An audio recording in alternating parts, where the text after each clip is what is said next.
we're getting divorced. Get out." My husband, who had reserved a fancy restaurant to celebrate his mother's birthday, yelled at me as I arrived late. My mama's boy husband, who always put his mother first in everything, had always prioritized his mother over me. Just listen to me for a moment. I had only been helping a girl who had lost her wallet on the way. But my husband seemed unable to forgive me. At this point, I had no choice but to decide on divorce. However, a week later, what are you doing here? On the day I was finally about to be kicked out of the house, my husband turned pale and started trembling at the unexpected appearance of someone. I, at 30 years old, had married Justin, whom I met through an acquaintance a year ago. We were both considering marriage at the time, so our relationship progressed quickly. Above all, I felt reassured that he was a modest and serious person who treated me well. Since then, we had been living a modest but happy life, with me working as an office worker and my husband as a real estate salesman. However, I had one complaint about my kind husband. "Hey, did you buy something the other day? I noticed $1,000 was withdrawn from our account." "Oh, I bought a necklace. I found one that would suit Mom perfectly." Facing Justin's nonchalant attitude, I frowned while holding the bankbook. The only flaw I discovered in my husband after marriage was that he was what you'd call a mama's boy. Justin's parents divorced when he was young, and he grew up in a single-parent household. Perhaps because of this, even at his current age, Justin was still extremely attached to his mother. It would be endearing if he just cared for his mother, but he prepared expensive gifts several times a month and prioritized his mother even over important anniversaries with me. His devotion to his mother was interfering with our daily life. In the early days of our marriage, he even complained about my cooking, saying, "This doesn't taste like Mom's cooking." Moreover, "Another gift for your mother. Didn't you just buy her a bag recently?" "It's my money, so I can do what I want with it, can't I?" "But don't you think you're spending too much?" Listen, my mom is a great person who raised me alone. This much gratitude is only natural. My husband, enraged by my caution, stood up shouting. Then he grabbed his bag and stormed out of the house. He's run off to his parents' house again. Watching his retreating figure, I sighed deeply. My usually calm husband would fly into a rage about anything related to his mother, even if it was just a small piece of advice. It wasn't uncommon for us to argue and for him to run back to his parents' house. Fortunately, it seemed that even his mother was getting tired of Justin's behavior, and she would usually call to apologize a few minutes later. It's good that my mother-in-law is on my side, but I wish something could be done about this. As I put away the bankbook, I reflected on the days I had spent with Justin. If it weren't for his troublesome mama's boy tendencies, he would be a really good person. Besides, we were still in our first year of marriage, just starting out as a couple. I was thinking of gradually persuading Justin to become more independent, with the help of his mother. However, just then, a decisive incident occurred that would create a rift in our marital relationship. It happened as his mother's birthday was approaching.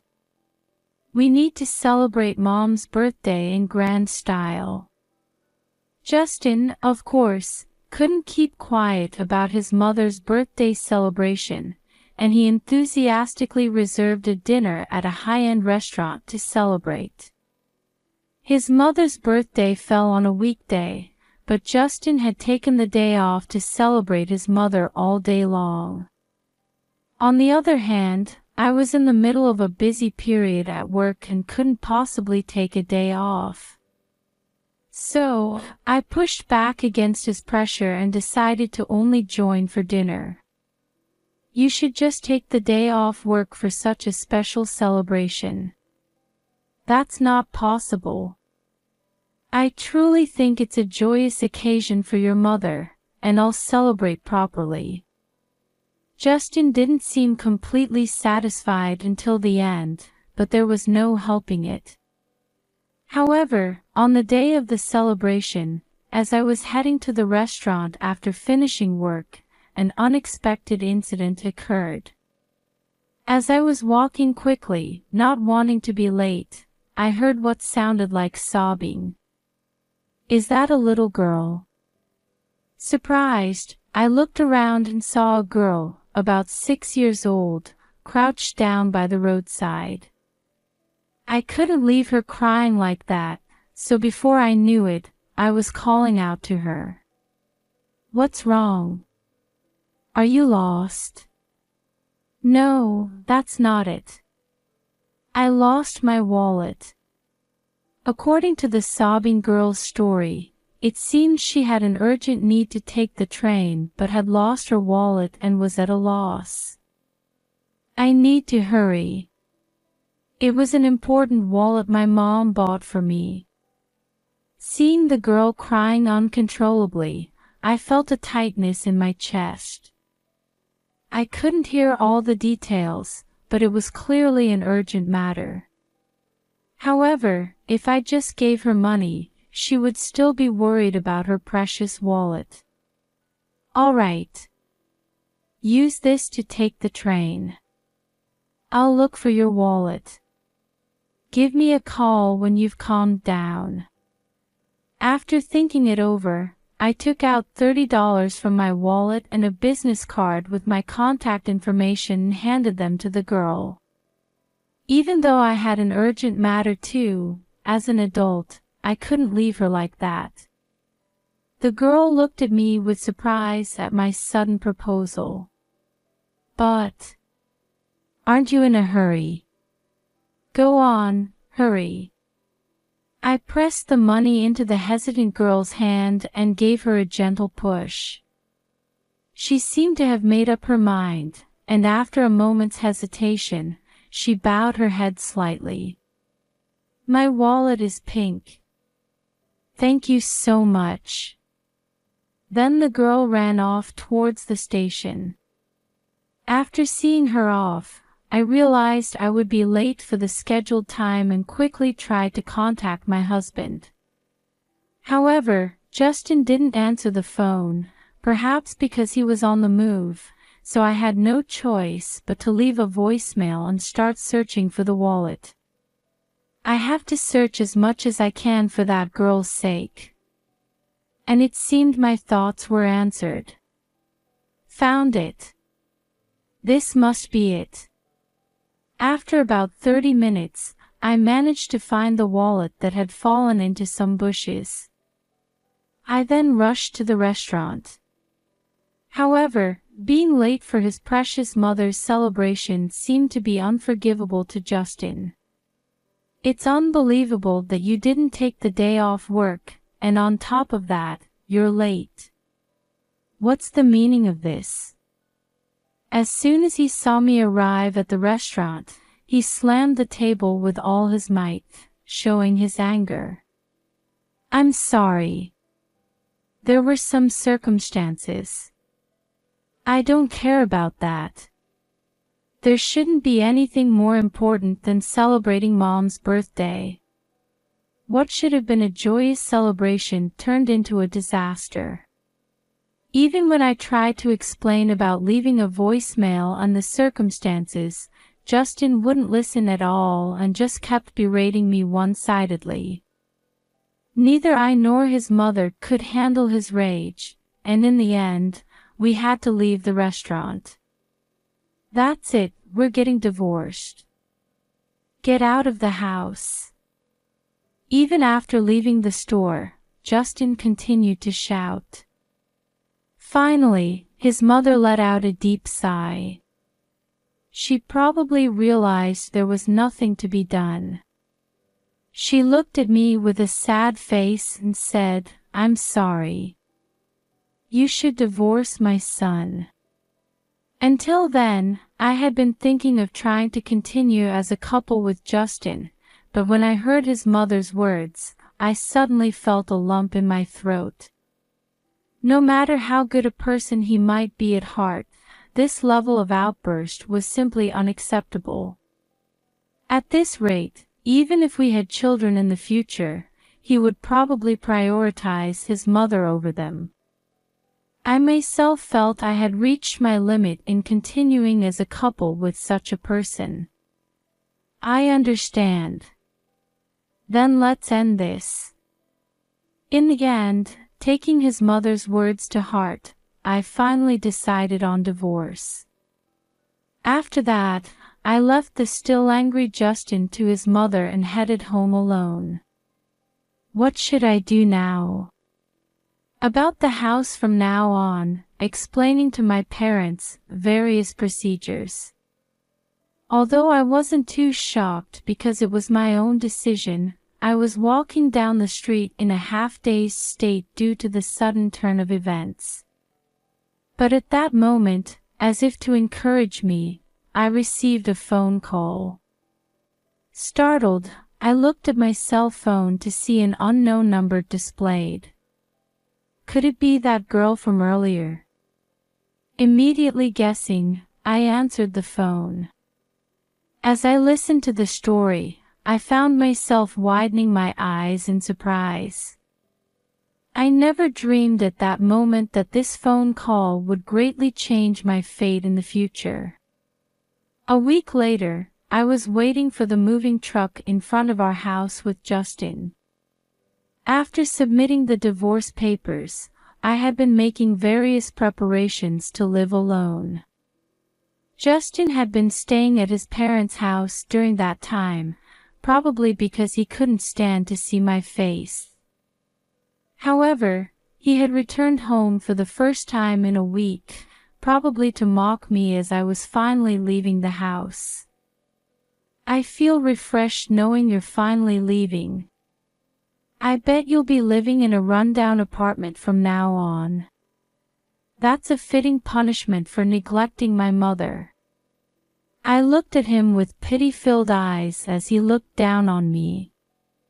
I thought we had been living a smooth married life, but in his mind, I was probably nothing more than a great sinner who had hurt his mother. In the end, no matter what, his number one was always his mother. Of course, now that we're strangers, I have no intention of commenting on his thinking anymore. However, if Justin thought my future would be miserable, he was greatly mistaken. At that moment, I heard the sound of a car and quickly looked up. Soon, a moving truck and another luxury car parked in front of our house.